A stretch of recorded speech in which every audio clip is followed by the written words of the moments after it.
And then the second one is homelessness. They have to, it says right here on the referral, they have to be living in a place not designed for ordinarily use as regular sleeping accommodations. They have to have had been discharged from the institution.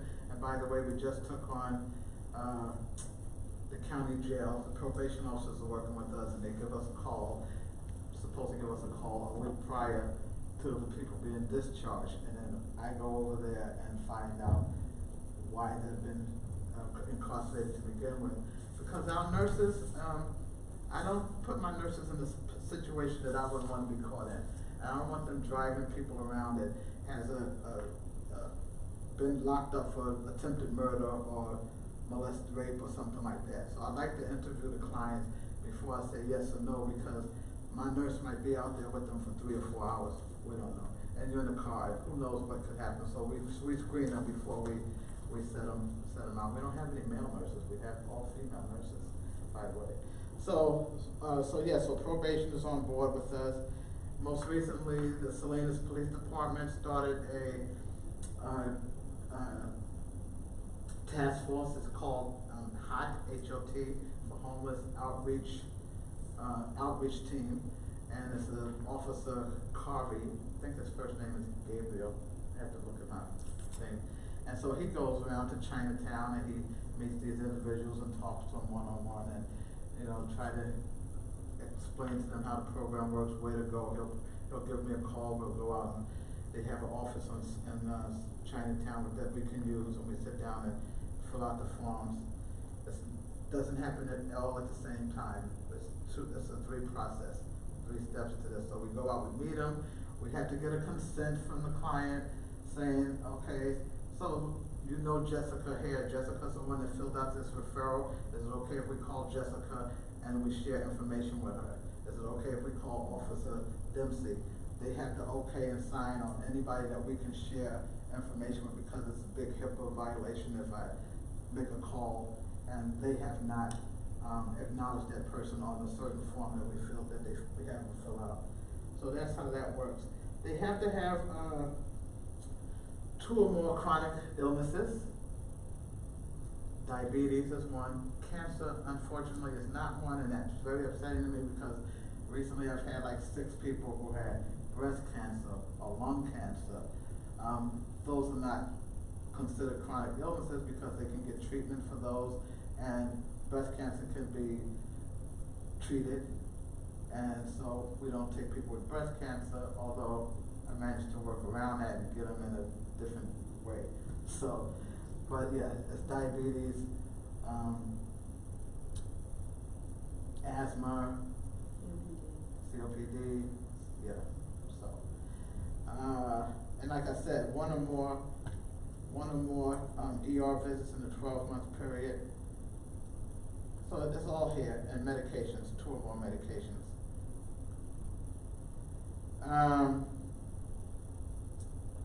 People who are undocumented, we can't work with because they don't have the credentials for us to work with and get them hooked up with housing and the things that they need. So unfortunately, we have taken some because what happens is they come in with, say they come in with TB. And so you definitely want to treat somebody with TB. And so they get an emergency Medi-Cal.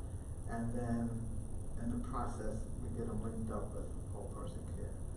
Just had a guy who we had for 2 years with TB meningitis, so he almost died. And he's getting his first apartment that he hadn't had an apartment in, I think, 16 years. So because he had, I guess he was working here. He had a green card, he was working. He got sick with this meningitis, diabetes, couldn't work. And now he's going to be moving to his first apartment. Had another man who who hadn't had an apartment, lived in an apartment for 33, 35 years. He lived in this vehicle. And we were able to get him housing. And unfortunately, he passed away from cancer. But what was good about that story is he died with dignity. He didn't die in a park where we met him. He died in his own apartment. And so that was sad, but it made me feel good that we were able to help him out in the long run. So there's a lot, we have over 2,000 homeless people in Salinas, and that's including the people who are undocumented. So, it's a lot of work out there. And it looks like it's more and more each and every day. And so, we get phone calls every day. Hey Mary, did you get that referral? Where's that person at on the list? We don't have a waiting list. We take these referrals, I try to give them out as quickly as I get them. The only thing different is if I have somebody in a wheelchair or somebody who's sleeping in, in their car and in a wheelchair, which I've had in the past, I will definitely move that person up before I take somebody else that's not wheelchair bound. God bless you. We've got people who seem to, for whatever reason, enjoy being homeless. We put people in nursing homes. They walk out the back door and they don't go back. We send them to LA, put them in a sniff in LA. They get on the Greyhound bus and they come back because they miss Chinatown for whatever reason.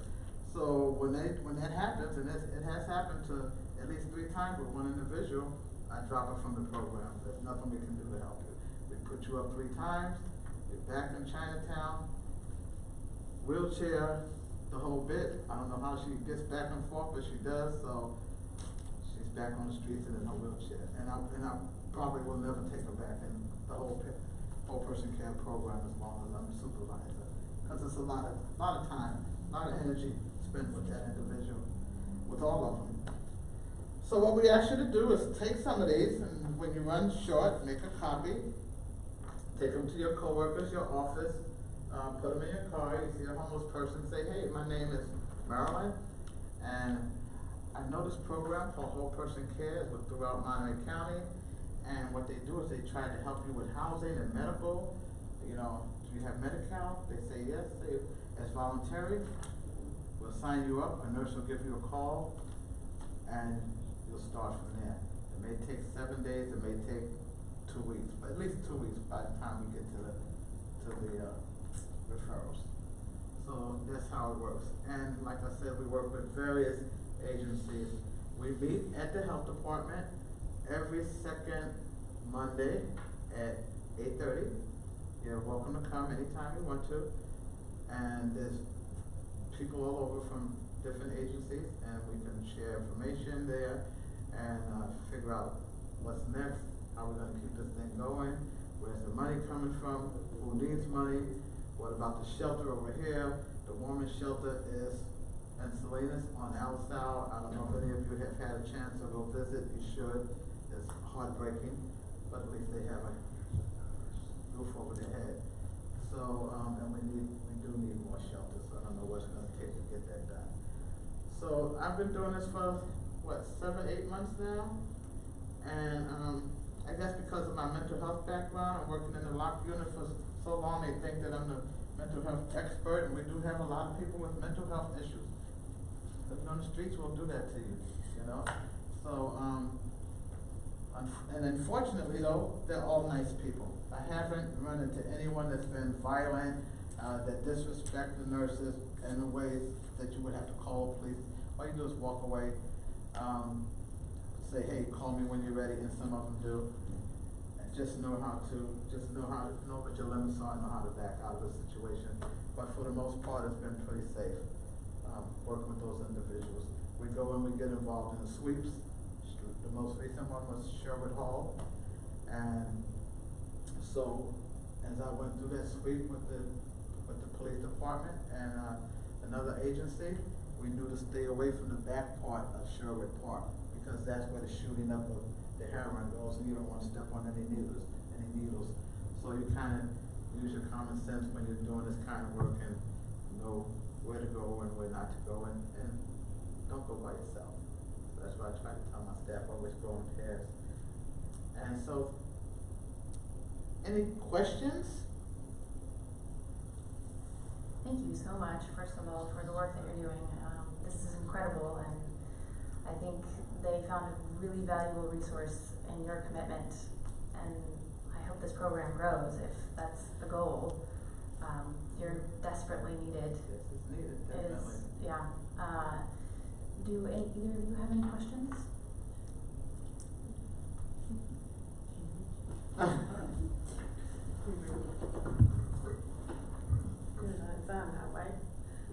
hear me? Yeah. Okay, you mentioned something about, shelters, and, I have a question about that, and how many shelters are left around in this area anymore? Do you know? Not very many. There's the, well, a gathering for women is not a shelter, basically. No. They don't sleep there. They just kind of hang out there all day long. It's in Monterey. And Salinas, we have, the warming shelter, which is on Alisal, and that was supposed to be opened up for the, winter months only. Yeah. And they changed it, so now it's gonna be open year round. That sits right there where the district attorney's office used to be, and across from the courthouse. There's a lot of, boarding care places. They take all their money, and most of them are dumps, literally. Yeah. I mean, I say it, say how I say it. And then we have, what's the name of the other one, where the men go? Hope, not Hope, so that, in Salinas, Monterey, we probably have a total of 5. Trying to think of the name of it, of the Yeah. ones out here. There were more, but now they're going by the wayside. They're going by the wayside.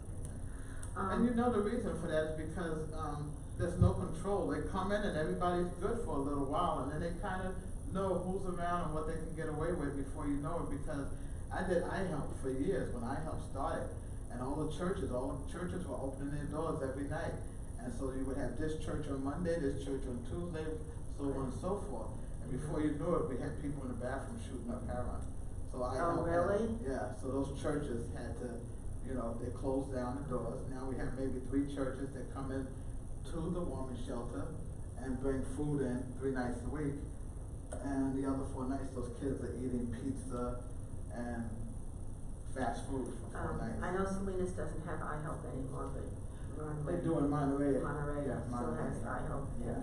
I don't know if you have iHelp for women over there in Salinas. No, it's over here. No, Just over they have here. it over there, but they are gonna be doing the Victory, I'm gonna say it right, Victory Mission is gonna be letting women come in there and sleep. It was an all-men's Okay. facility for a long time, and so I don't know how they're gonna do it. They're gonna set it up where women can be downstairs and the men upstairs. They're waiting to hire somebody that can keep an eye on the women and make sure that everything is gonna be safe before they do that. So I have no idea when that's gonna happen.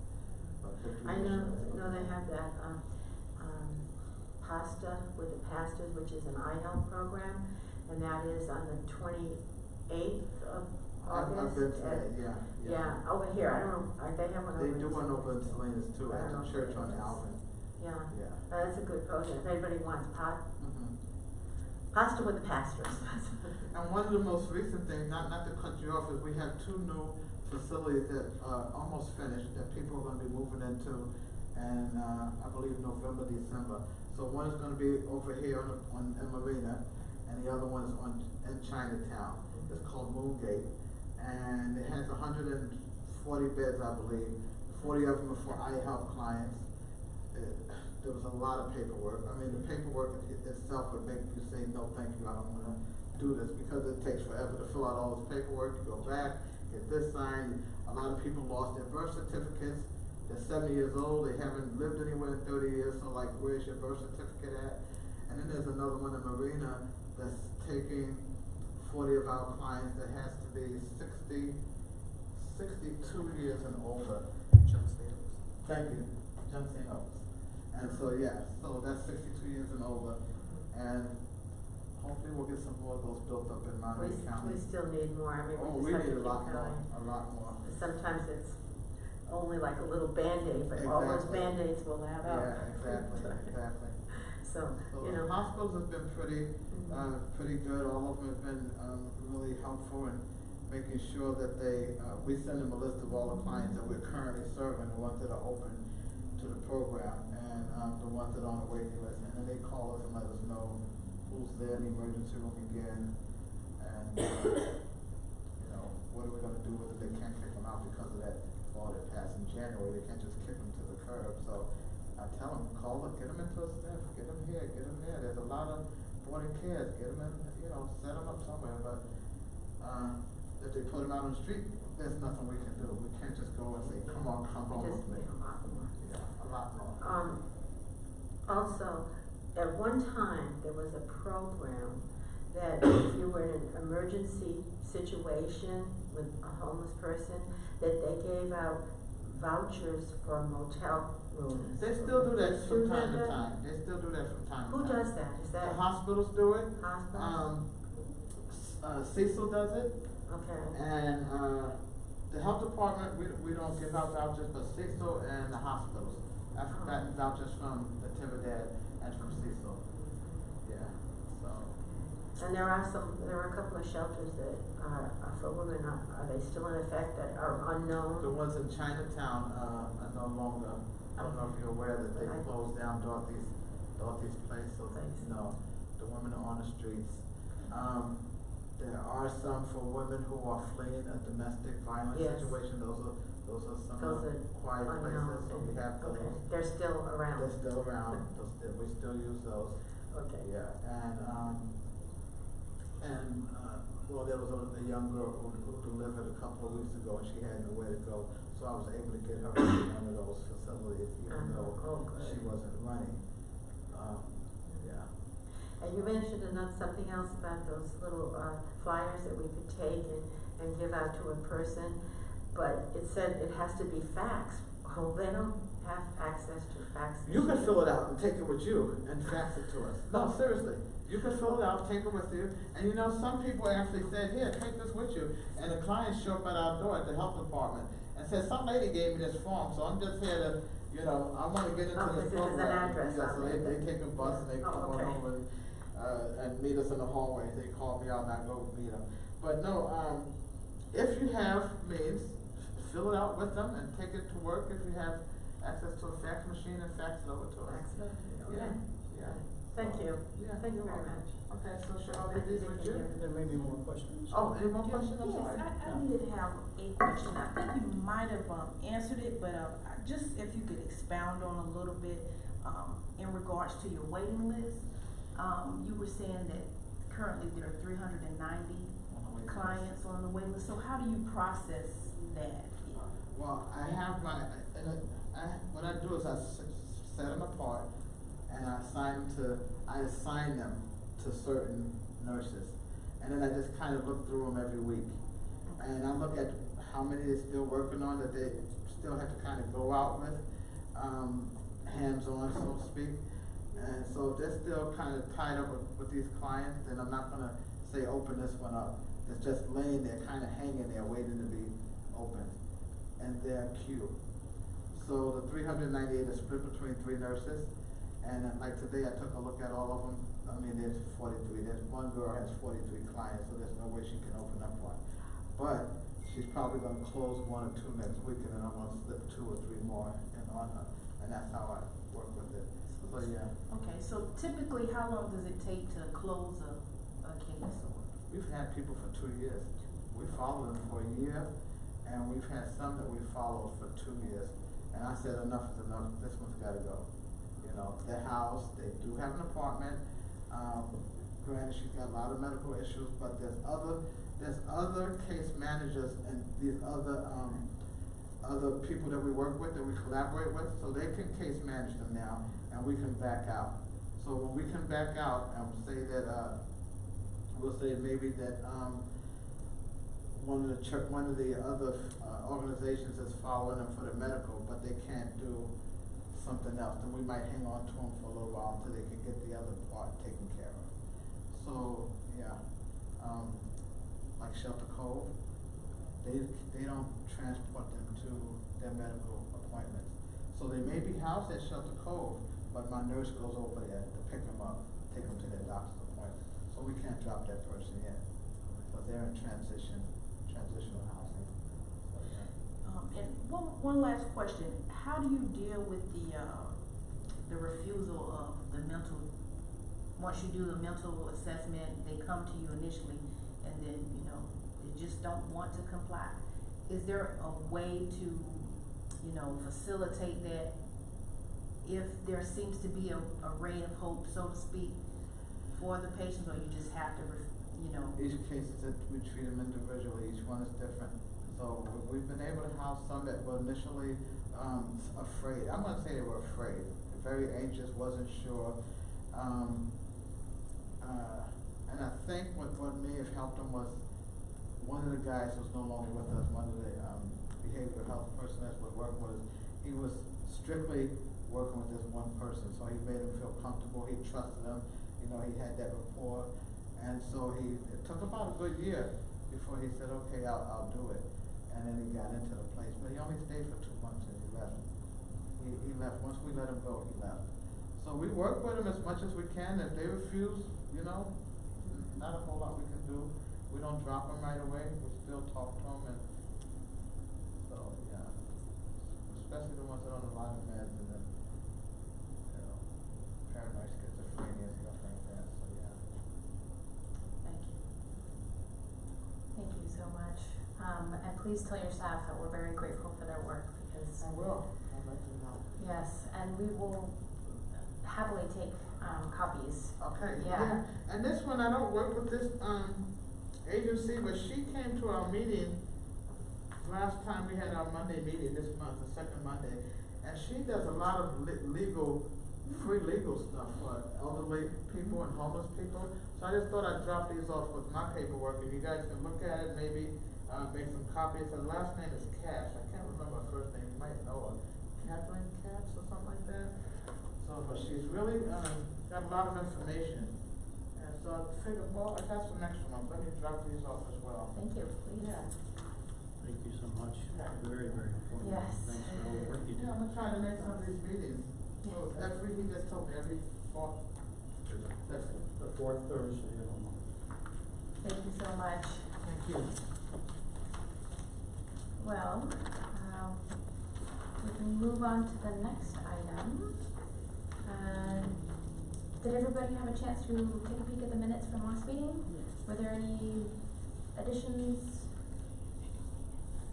Okay. Do we have a motion to approve the minutes? I make a motion to approve the minutes from the July 25th, 2009 regular meeting. And a second? Thank you. Thank you.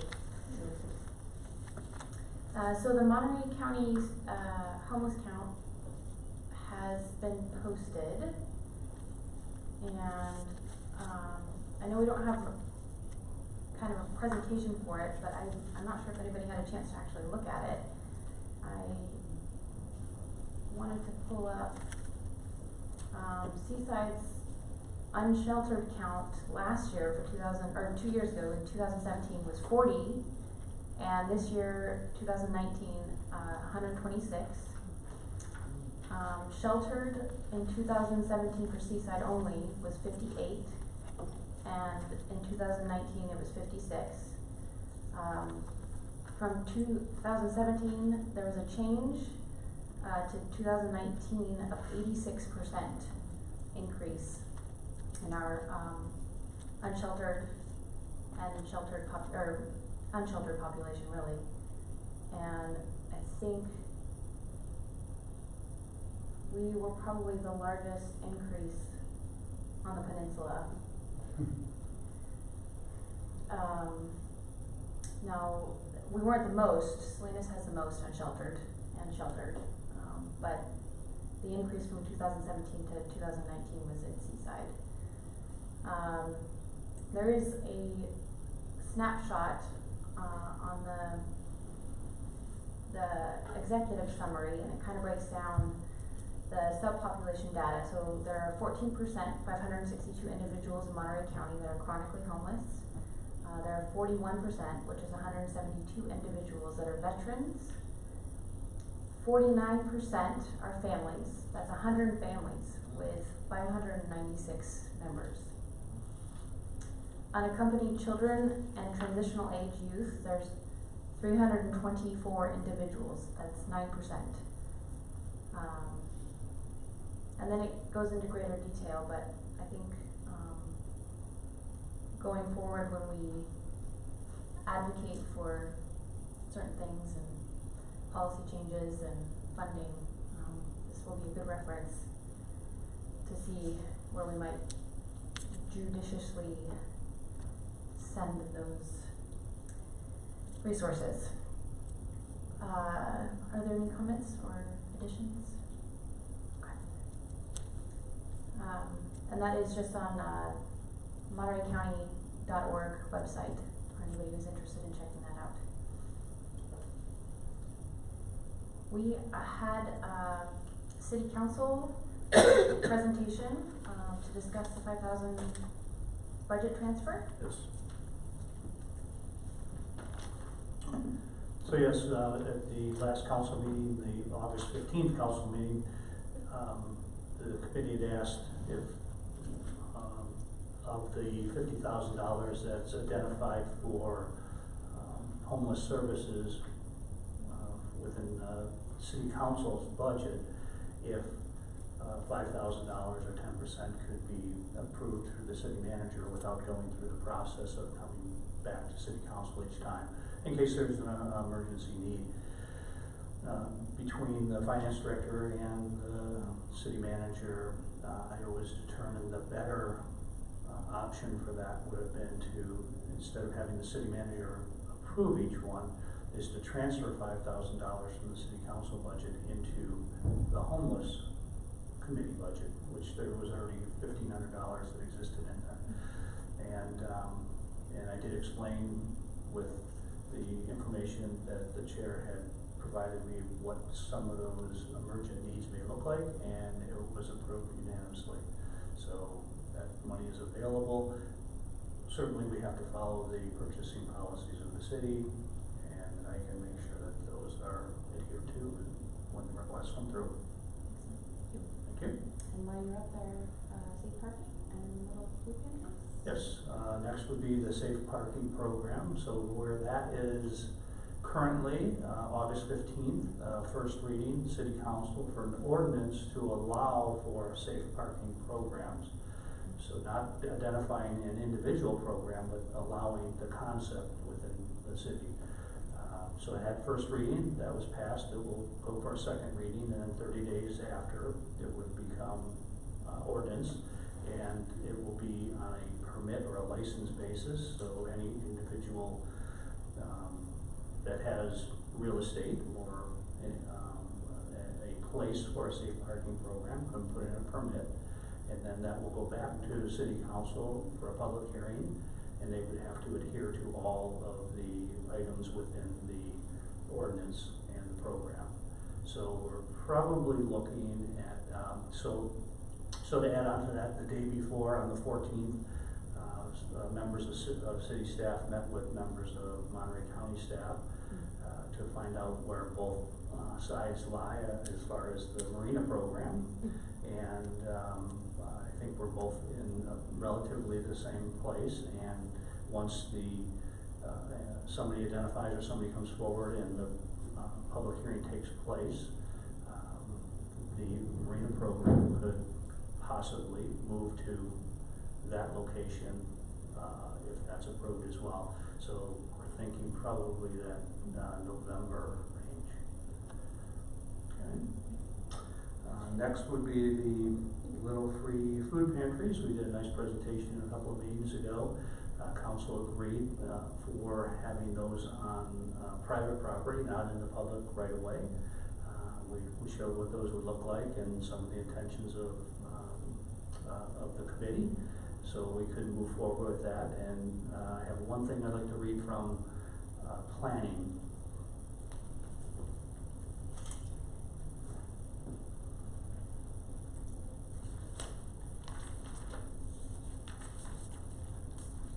So Gloria from planning thought there would be 3 guiding principles for the food pantries, and that would be: do not place in the vision triangle for a backing up vehicle. So similar to fences and things like that. So if you're backing out of the driveway, this is going to be on private property.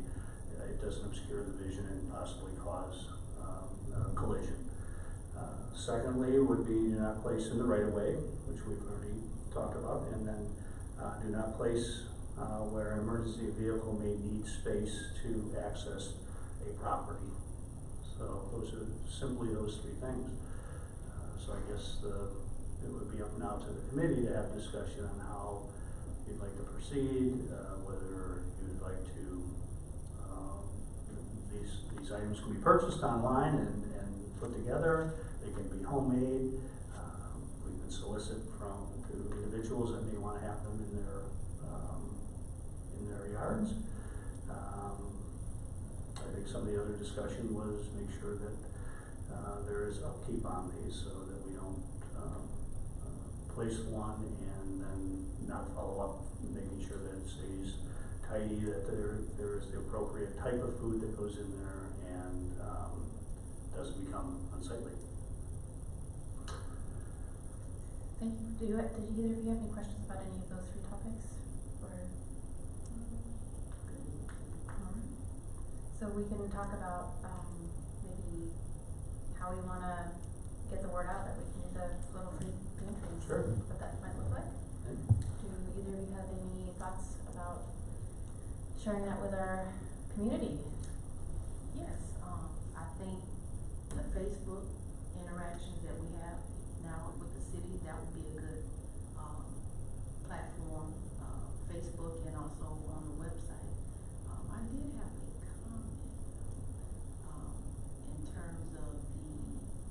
in terms of the food pantry, are we still going to utilize, Oscar? We try to utilize Oscar, with making these, I met with Oscar, we went over to Home Depot, we purchased some items. Prior to the city council meeting, I attempted to contact him, and he's gone off the radar for the moment. So I will continue to try to contact him because he had one that was almost complete, so I will follow up. Okay. So that will be maybe put that in our back pocket for the future. Maybe we can offer to sell those if to the public if when that happens, if that happens, when he comes back. Yeah. But I think maybe if we can talk to the city clerk about doing a Twitter and Facebook announcement and a link to the online ones because right now I don't think or those how do you make them? It's really crafty, something like that, and then just general recommendations about guidelines of food, and the 3 planning commission suggestions. Yep. Something like that, yeah. Okay, we can use social media for that, and then if we do find some interested parties, you do have a little bit of funds, and maybe that might prompt somebody to. Yeah, maybe we can think about stocking it for the first time. Something Sure. we can see, maybe putting our feelers out, see if anybody's interested. Now, are they required to tell us if they're doing it, or is it something that they can do on their own? Do you know about? Since we're going to put it out there that this is a pilot and. I don't think there were any restrictions from city council. Okay. Other than to follow what we had just discussed. Certainly it would help if they would keep us informed, because I'm sure that we could help support the program. So I think you're exactly right. I think the first step is let's do some social media and see if there are some individuals that are interested, and I can meet with them and talk about it a bit and evaluate if their property would be a good fit for it, and we can go from there. Because I would be willing to entertain and discuss, perhaps, I don't know how much they cost. They were in that $300 range, full kit. Yeah, so, maybe doing like a first pilot for like the first 3 or 4 people that are interested in using their property and are wanting to do something like this. Maybe we could, relocations to test out. something like that, where I don't know that we would wanna, it would be partnership, so Sure. half and half, kind of, something like that, cause we did budget some funds, and this is a community project, so I don't know if, that can be part of the discussion, I can place that as a business item, so we Yeah. can actually talk about Yeah. it and take action. in the future, next time. But, at this point, we'll go for the social media and Okay. and see if anybody is interested. Yeah. With the social media, we would need a liaison as well. Yeah. To, facilitate, yes, I wanna do this, and who would it be in contact with, in terms of the upkeep as well. If they're having some issues, you know, the foods or supplies are low, they can contact the liaison to receive assistance. Exactly, because it's kind of a feedback, because this is a pilot, so we wanna know how it's going for them as well. Sure. Yeah? Yeah? Yeah. Alright, excellent. And would that come from the committee or city staff? Probably should maybe come through me first, and then if there is a liaison, interested, or somebody wants to take that project on from the committee, I can get that information to that individual. Let's see what kind of interest we get first, and then we'll go from there. At least with a business number, we know that that's gonna be answered during business hours, and, yeah. Right, yeah. Okay. Excellent. Alright. Any other thoughts or discussions on, safe parking, level 3 pantries? Shall we move on? Alright. It sounds like we have, our CDAC has a meeting coming up in September. Is this similar to the one that we, Natalia and I attended last year? Yep, exact Okay. same. Okay. So it's the needs, the community needs, and they're asking for input from this committee. So looking for a member or two, or as many that could attend and provide the knowledge that we've gained over the last year or so on what the needs could be, so that's included in their program. Wonderful. And this is absolutely open to the public, if I recall. Yes. So, anyone is welcome on September 18th to, I think it's, location is at Seaside Creates And at it's 6:30, to go over the needs of the community. And it's not focused on homelessness, but that is a piece of the bigger picture, so it goes over many, many issues, I believe, if I Yes. recall.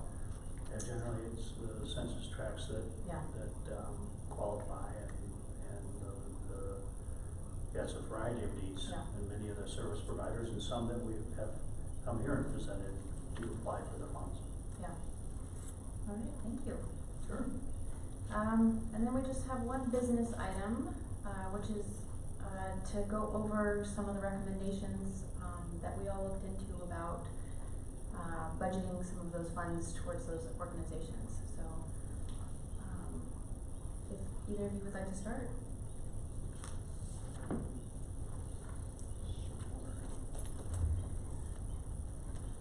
Well, I'm just gonna read a few notes that I took while preparing for this portion. I wrote, as a community, we're working to address the issues of homelessness. The city is currently working towards the development of affordable housing.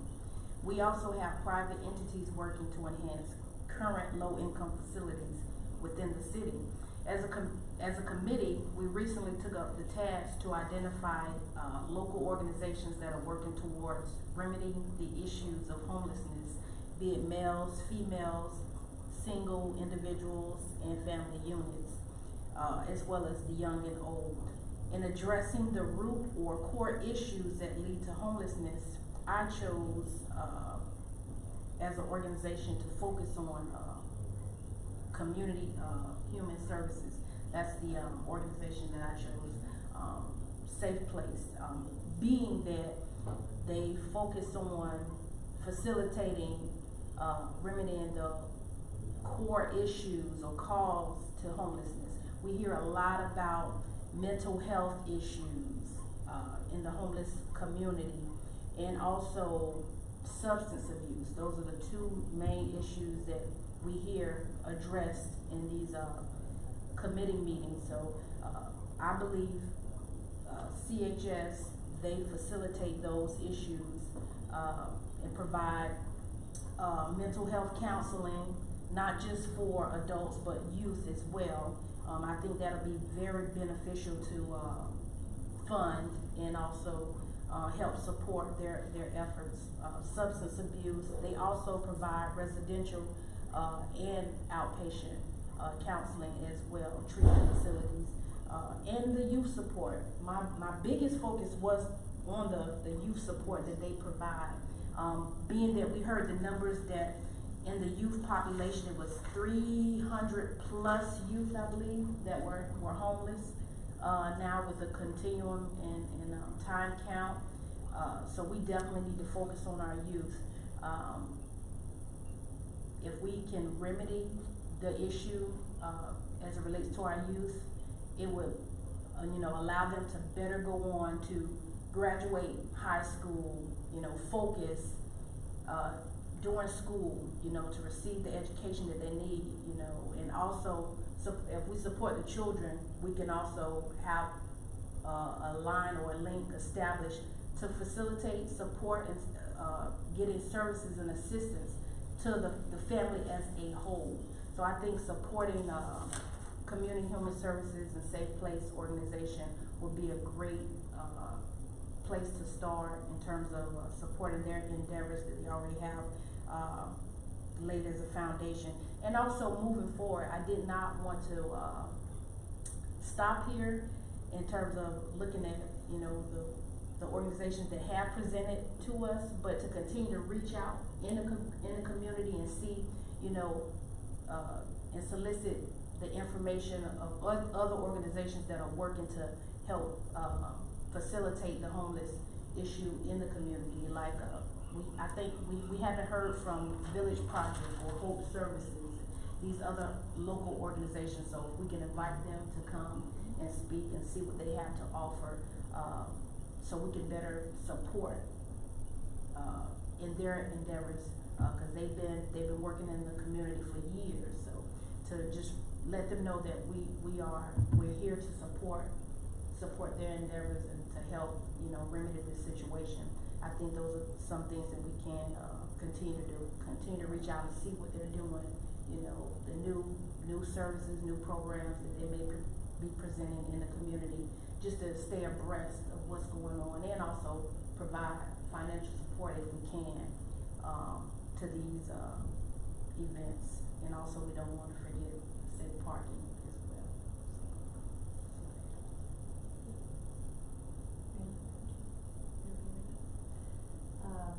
Thank you very much. I actually looked into Interim. They're a peninsula-wide organization that does outreach, housing, and support for homeless adults with mental illnesses. They have quite a robust program that it crosses over into multiple avenues that actually are part of our work plan. They have transitional housing, supportive housing, permanent housing, and they work with both individuals and families. They're a nonprofit.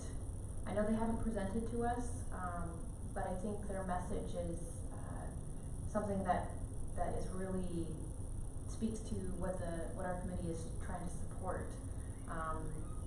They've done a number of let's see, so the community housing program offers permanent affordable supportive housing in a variety of locations for over 150 residents. They are Shelter Cove and Marina, which I think we heard about tonight. So we know that those are community resources that are well needed, and we need to support kind of what their message is. They have Sandy Shores, which is adjacent to Shelter Cove, and that offers housing to 28 people. They have crisis residential services. Manzanita House is a short-term crisis residential treatment facility. They have Bridge House, Wellness and Recovery Academy. They do Omni Support, which is a resource center for promoting wellness and recovery.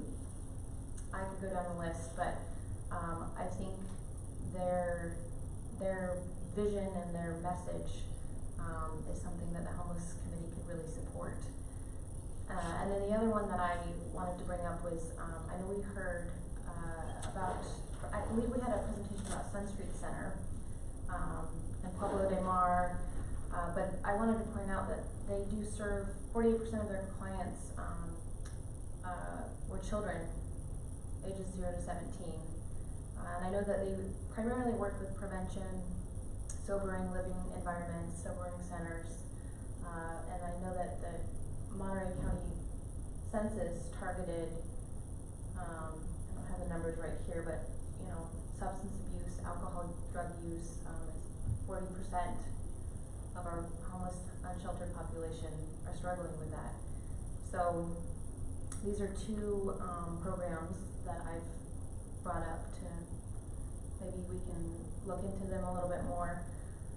I do want to mention, I think Community Human Services is an excellent program.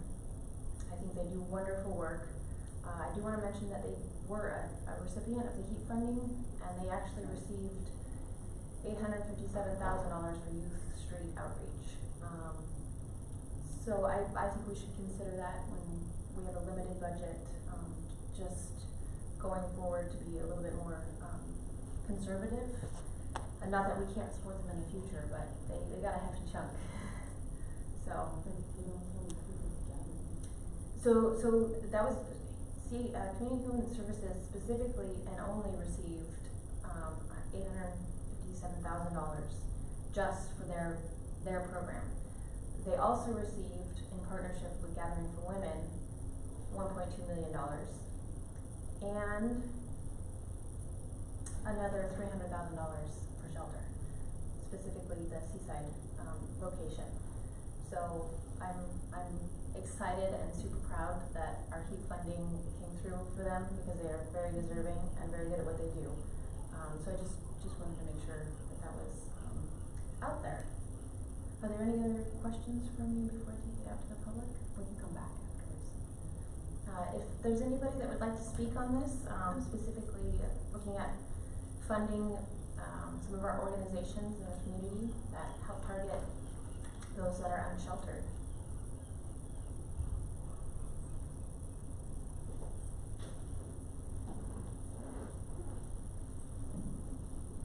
Hi. So I'm a Seaside High School student, and there's a. Share your name, please. I'm Jean-Luc Madrid. So I'm a student at Seaside High School. I'm in my junior year, and there's a lot of clubs and programs and students who have participated in helping with painting the city parks and ocean cleanups, and they're trying to do a lot of community service. And I was thinking they could provide a lot of support for the homeless community and some the students would be able to help them, and that there's a lot of teachers and staff who have a lot of experience in some of these.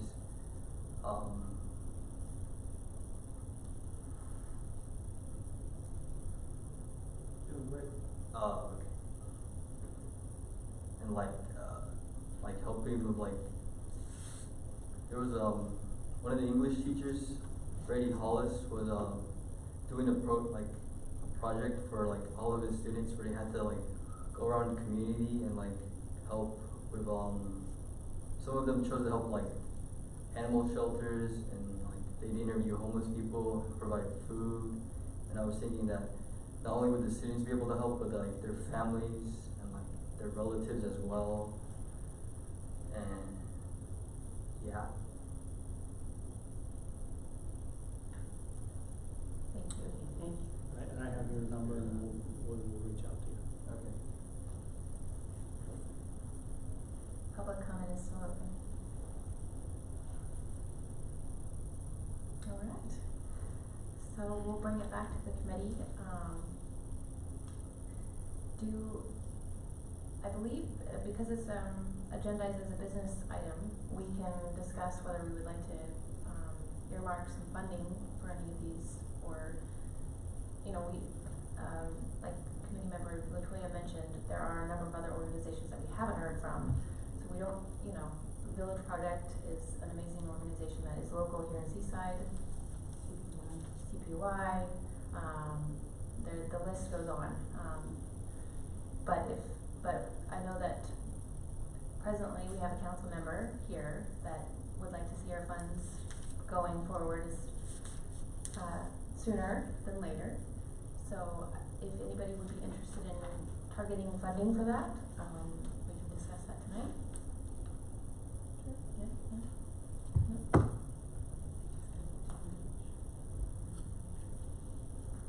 Yeah. No?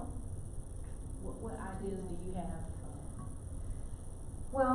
I know that we gave, the safe parking program 10,000 in the past. I help received 10,000, and the Salvation Army for the food truck has received 40,000. So we have, kind of a range of a budget. We can do a couple thousand, 500, 5,000, 10,000. I would be willing to say we could do 5,000 for Sun Street Center and 5,000 for interim. We have a $50,000 budget. So. And I would also propose receiving, presentations from, say, Village Project or the other one that you mentioned, to see that, how we can they can utilize funds, and as well as the organization that we just heard from, maybe, I don't know, I know it's, city department, but if, the county department, but if they could utilize additional funding, to see where we can help with these, entities as well. And also, I am curious I didn't dig as deep as I should have, but I'm curious to know how the HEAP funding, is gonna be utilized for safe place as well. I don't know in terms of how they're gonna utilize their funding for the youth, or, like we heard the presentation, them needing hygiene packets and things of that nature. So if we can still support and help, I would still want to propose us supporting help, or just, reaching out to their liaison that came and spoke to us, how those funds being utilized. We don't wanna look at a large amount but there's still holes in the process, and people aren't being serviced in the community. I think with any recommendation, and maybe we can make this sort of a standard going forward, is if our committee decides to earmark some funding to be approved by the city council, that before it's presented, we look into a little bit more detail about how they're funded and what kind of sort of resources, are actually backing them, because, over $1 million has gone to CHS recently, but finding out, if there's other needs, certainly, yeah. And then even with interim and Sun Street Center, if there's, some information that was missing, or not presented during our council or committee meeting, I don't know if that's something we can look into, just kind of about funding sources and nonprofits, and, just because we do wanna be conservative with, the budgets we have. We wanna make it the most effective for the most people, so. I agree. Did interim ever do a presentation here? Well, I think that would be a great idea to have interim do a presentation. Sun Street Center, as you said, did. I missed it. That was before I came on. But there still is a lot of people. There's a lot of things that we need to know about these programs. Now, I know so much about your community, human services with the youth, and scarves and hats and the stuff at Christmas. They need socks, they need everything. Those youth that are there have nothing, and I just don't understand why there are so many of them, but there are. And I know that they have a transitional housing too for them, and there's just not enough. There's only one transitional housing, and they've only got 6 young children in there that are moving forward. So, I mean, there's a lot to it. I think we should get a few more presentations and things. And with questions, we need to ask some more questions. We always do. Okay, all right, we could do that. We can come back maybe next meeting, with more information. Maybe I can put together a better presentation. I don't think we need to limit funding anybody that has or has not presented. that was part of our homework, was to investigate, you know, cause I don't think CHS has presented to us, right? Yes, Safe Place did, Yeah, Safe Place they did, did. but yeah, that's true. But I, that's not a requirement for us to select them for funding. I mean, we could even suggest, you know, looking at a village project before they, I mean, we don't have enough money to really make a huge impact, build housing, build affordable housing, get services, make up services. So Band-Aids, we wanna be very, very careful about how much we spend on backpacks, because we've had several presentations that, from Thomas Muir, who works with Chomp, that they can get that kind of stuff. They can get backpacks and socks, and, I think what the focus of the committee right now is to support the services that are most needed in our community, to target the, you know, the spectrum of our unsheltered population, mental health services, organizations that offer transitional and supportive housing, like CHS. So we certainly don't have to vote on anything tonight, but perhaps next meeting we can come up with like a determined, these are the organizations we have targeted, and this is the funding we would like to commit to them. I agree. And let's see where those, yes, the heat fund is just, you know, poured in. But let's see where those funds are actually gonna be utilized, you know. 'Cause like I said before, there may be holes in the crack. You know, they might have, you know, a bigger picture in terms of pouring more funds into, you know, shelter as opposed to the teens and the youth, the runaway teens and things of that nature. So just utilizing, yes, we need to be conservative, but at the same time, the need is now. So let's fund those needs. So it does say youth center outreach program, substance abuse counseling, family reunification, emergency shelter, and transitional shelter. So I think the youth street outreach program is, well, we can investigate this, but I think that is specifically targeted to providing backpacks and shelters and food and going out and finding the runaways. And if I recall from the presentation, I think that Safe Place is the youth outreach, part of their youth outreach program. But I'd have to review the presentation. So they got a good chunk of money. They got over $1 million, and 857 of that is to fill those cracks right now. So I would, as the chair, hesitate at this moment until we investigate that further, donating money to an organization that got, one of the few that got heat funding on the peninsula, or on the Monterey Peninsula. It's never enough money, but Interim and Sun Street Center do a lot of good work, Village Project. So I think next meeting will come, maybe we'll have more committee members as well. I know that they'll be new to the group, and we will revisit this topic, but yeah. Well, I definitely think we should work towards hearing more presentations, Village Project, and other local entities that haven't perhaps received heat funding. Let's do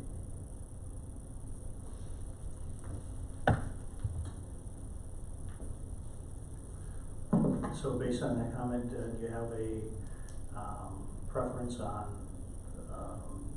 who you may want next meeting and the meeting after? I've heard Village Project and Hope Services and Interim. Interim, and CPY, I don't know if that's really, yeah. They were going to work together with, Village Project. When CPY and Village Project came in here in the beginning with, talking about the, shelters for the women and children and. Right, they submitted a families, grant, yes. They were going, CPY does youth Right. specifically. And, Village Project does youth also, but it does some adult stuff, but it needs to, we're going to work together for the, amount of homeless children that are in this area, and I'm sure he came out with a figure, and I don't remember what it was, but, you know, nobody really, I don't know if anybody knows about CPY, but, they work with, definitely with youth for the kids since 30 years. Yeah, but, so I guess my question would be, do you want more than one presentation at the next meeting? Do you want a single presentation and then, over the next few meetings? I guess we need to kind of decide on our goals, because, we have this funding, and I know it's been reported that it would be preferable that we utilize it instead of kind of waiting for a presentation. So I don't think, we should not consider somebody that hasn't presented, because some of the presentations we've heard are organizations that we would not necessarily donate to. It's just more of an update and information, session. So maybe, I think one presentation a night is heavy enough, to process and question. So maybe one presentation next, meeting, but then we can revisit the, allocation for the funding. And I know that some committee members will be new, and we will be losing some committee members, so it will be a new dynamic.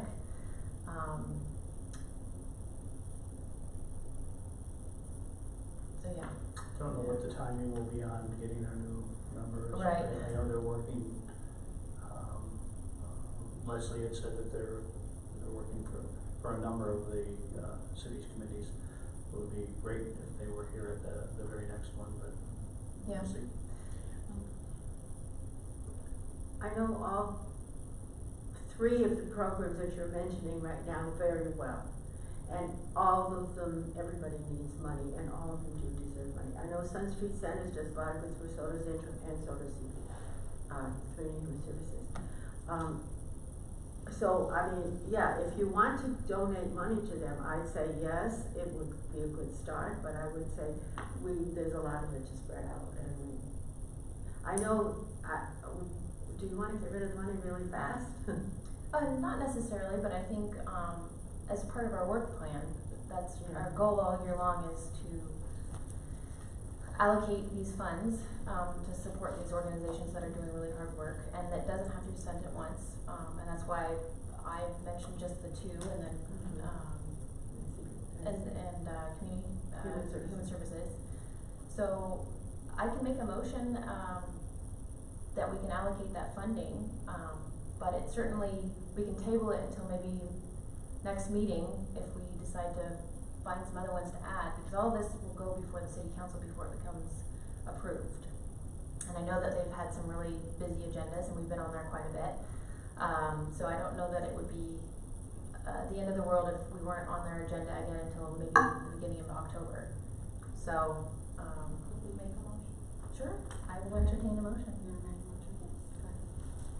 I make a motion to, support, the interim program and village project at $2,500 each. Do you want to amend that motion? Okay. Go for it. Sun Street Centers, you dropped Sun Street Centers. Okay. That's, Omitted them, so go ahead. We have 50,000 in Well, our we're budget. looking at the 5 right now, or? No, we're looking at the whole thing. The whole thing right now? I mean, we certainly, we can make a motion to spend, you know, whatever we feel fits the needs. So, I think 2,500 for, the motion right now is 2,500 for, Interim interim. Human Services and an interim And then I think in Sun Street. I'm not very familiar with Robert's rules, but I have two people in the room that could, I think on the second, you can make with an amendment, an addition. Friendly amendment, thank you. Friendly amendment? Amendment? Is that for adding Sun Street? Is For that Sun was- Street Centers, I mean, they presented great, great presentations on all three. And I know those three, along with a lot of others, that could use extra money. And I say they are really good projects to be able to work with. So I would say amend the motion to include Sun Street Centers also, because I know they're always in dire need also. And that's with the 2,500. 2,500 each? Is that too more money? Alright. And then I believe I can request a motion to approve the motion with the friendly amendment? You No? have to get your original Okay. motion maker Motion maker. to agree to it. I agree. Okay, and then I can make the motion, do I have a motion to approve, or do we have? I second. I first did, I guess. All in favor. All in favor? kind of thing. Aye. It's been a long night, thank you. Okay, And I'm sorry, that was 2,500 for each organization. Okay. okay, any reports from committee members? Reports from staff? Yes, so, at our last meeting during public comment, there was the idea of the Blue Grande Joint Powers Agreement that was discussed in reference to the park and the camping ordinance and things like that. So I believe it was committee member Cunningham that wanted to know a bit more about that. So I just got a 30-second information that I got from our city engineer. The Joint Powers was formed roughly 40 years ago. What's happening now is about 6 months ago, there was a meeting of the city of Seaside, the Park District, and the city of Monterey. The Park District would like one of the cities or both cities to take the Park District owned property into their jurisdiction. They have supplied $65,000 for a study to see how that may work out for either or both cities. Monterey's taking the lead on that. Once the information comes back, it will be shared with City Council, and a decision will be made whether we choose or both cities choose to participate in what the best options would be for that. There's probably a lot more to it, but that's generally what the status of the JPA currently.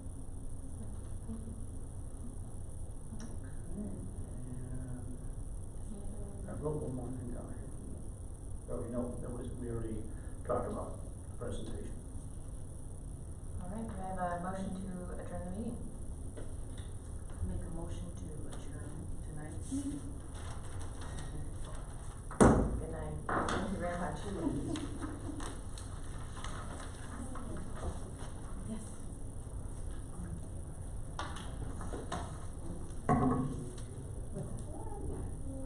No.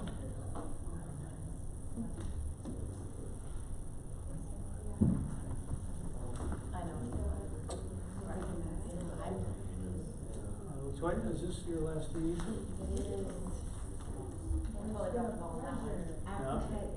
Where do we get applications from people who would like to join? City Clerk's office? Yeah, just go to the Leslie Mm-hmm. and ask her, because I did have something I told her she was interested in.